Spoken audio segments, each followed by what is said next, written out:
अस्सलाम वालेकुम स्टूडेंट्स। आज हमारा जो टॉपिक है वो है additional forms. Additional form, additional word, additional additional mean अजाफी। अजाफी फॉर्म्स हैं। हमारे पिछले टॉपिक में हमने पढ़ा कि एक कंटिन्यूएशन चल रही थी, एक सलसल चल रहा था हुक का।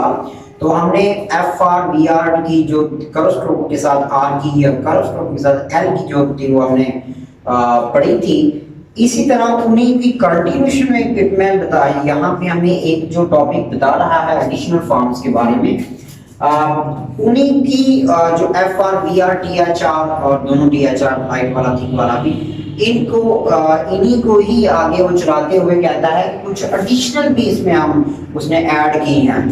फॉर एग्जांपल और उसके नाम दे दिए हैं। कहता है एक रिवर्स फॉर्म होगी और एक ओरिजिनल फॉर्म होगी। ओरिजिनल फॉर्म से क्या मुराद हो, डेफिनेटली आपके ज़हन में आएगा। ओरिजिनल मीन असल, असल फॉर्म्स मीन एफ आर ये होगी, वी आर हमारी थिक वाली ये होगी, और अगर टी एच आर ये है और थिक वाला ये चार के बारे में बताता है कि ये तो इसकी जैसे इस टोके की हमने एक इनिशियल हमने हुक बनाई, तो ये एक ओरिजिनल फॉर्म बन गई। क्या बन गई थी?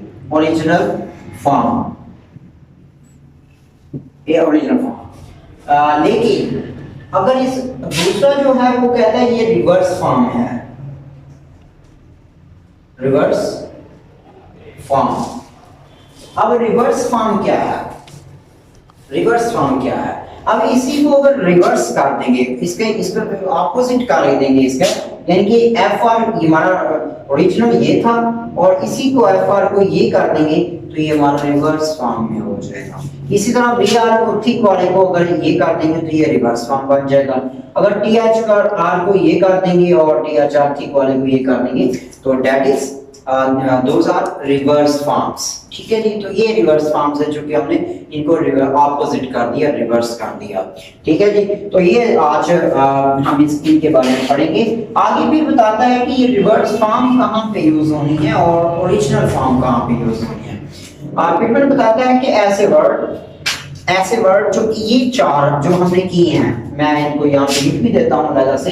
एफ आर होगा आपका, वी आर होगा प्लस आपका टी एच आर और प्लस दूसरा टी एच आर जो आपका थिक वाला होता है। दो टी एच आर होते हैं, आपको पता है। तो इनके साथ ये कहाँ कहाँ पे यूज होनी है। फिर कहता है कि ऐसे वर्ड जो इन अकेली कंसोनेंट में मुश्तमिल हो, उनके साथ दूसरी कंसोनेंट ना यूज हो रही हो, ना उसके साथ ज्वाइन हो रही हो, तो हम रिवर्स फॉर्म में लिखेंगे। मैं आपको दोबारा बताता चलूं। फिर मैं बताता है कि ऐसे वर्ड जो एफ आर की अकेली स्ट्रोक पे मुश्तमिल हो, जो वी आर की अकेली स्ट्रोक पे मुश्तमिल हो, जो टी एच आर की अकेली स्ट्रोक पे मुश्तमिल हो, या टी एच आर की दूसरी मोटी स्ट्रोक की अकेली कंसोनेंट पे मुश्तमिल हो, कोई दूसरी कंसोनेंट उसके साथ ज्वाइन ना कर रही हो, तो हम उस वर्ड को रिवर्स फॉर्म में लिखेंगे। उस वर्ड को क्या लिखेंगे? ओरिजिनल फॉर्म और रिवर्स फॉर्म।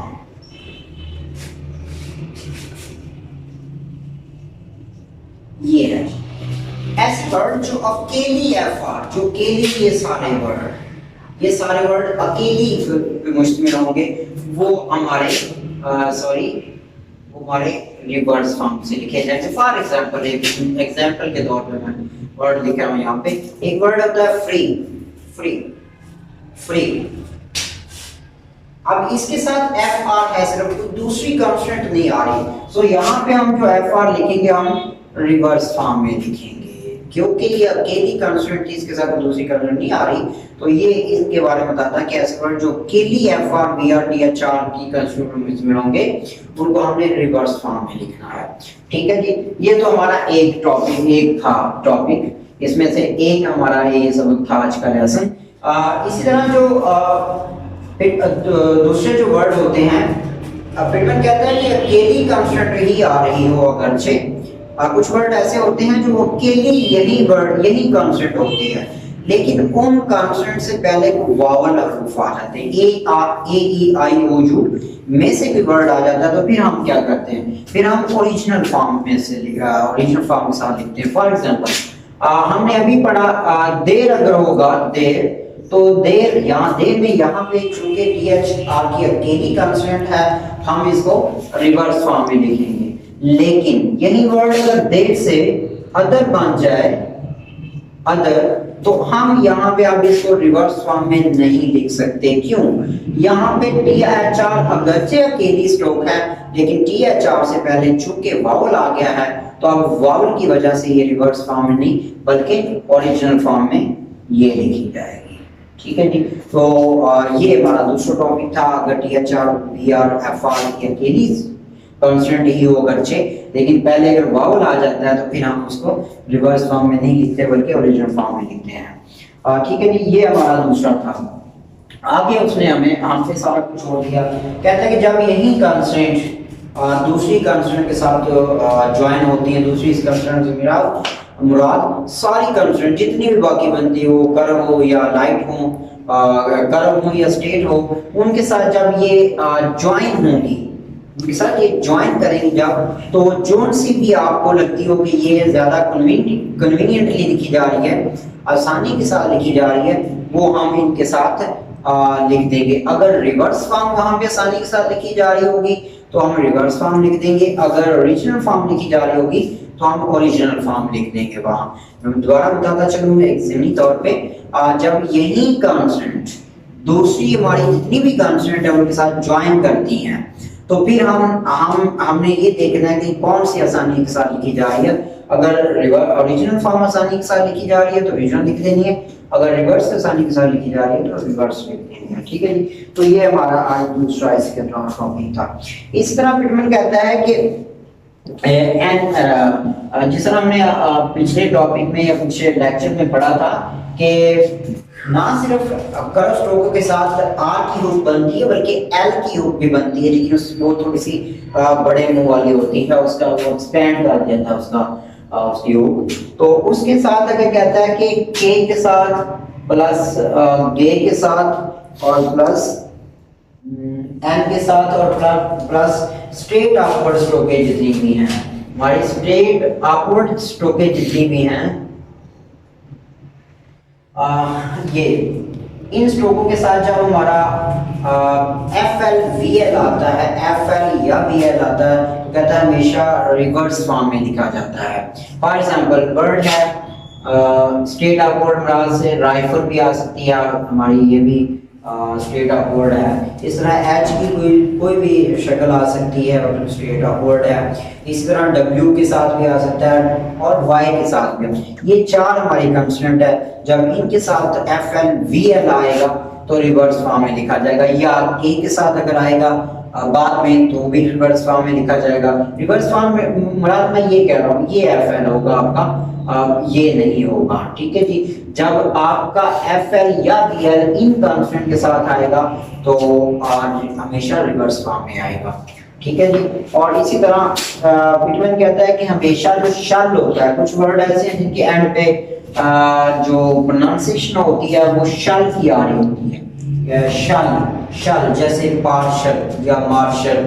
ठीक है जी। ऑफिशियल, क्रूशल, इस तरह के वर्डों में जो शल आ रहा है वो कहता है कि हमेशा आपने उसकी जो कॉन्सोनेंट की एक हिस्सा बनाना है वो always upward direction. For example अगर हमने मार्शल ही लिखना है, मार और शल, ये है जैसे पार और शल, तो ये हमारा शल जो हमेशा always written in upward directions. इस तरह शल अच्छा, आपको पता होगा लाजमी स्टूडेंट्स के कुछ वर्ड ऐसे इनके एंड पे शल आता है, जैसे प्रेशर, तो कहते हैं shall is always written downward direction, कभी भी हमारा अपवर्ड नहीं लिखा जाएगा, डाउनवर्ड में लिखा जाएगा, जैसे प्रेशर। ठीक है जी। इस तरह थ्रेशर है, ट्रेयर है, मेजर वगैरह वगैरह वर्डों में, प्लेयर, इस तरह के वर्डों में, फिशर वगैरह में जब जो हमारा शल है always written in downward directions। ठीक है जी। इसी तरह कुछ वर्ड ऐसे हैं जिनके एंड पे एन के आर प्लस एन के आर, इन दोनों के लिए हमने यही यूज करना है, एन को थिक, जो हम एन गे के लिए पढ़ते हैं उसके साथ हुक लगाने से, यही इन दोनों के लिए हम यही यूज करेंगे। फॉर एग्जाम्पल जैसे वर्ड हम यूज करते हैं बैंकर,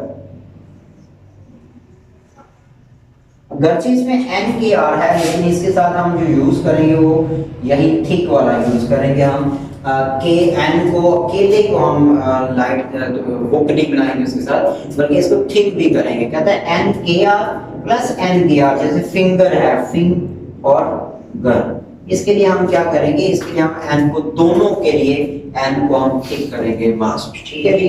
तो आज का ये हमारा टॉपिक है, इसके साथ शॉर्ट फॉर्म्स आपकी हैं और आपकी 80 और 81 82 भी इसके साथ एक्सरसाइज है। इंशाल्लाह कल एक नया टॉपिक आपके सामने हाजिर होंगे। कल तक के लिए आप उन को इजाजत दीजिएगा। अल्लाह हाफिज़।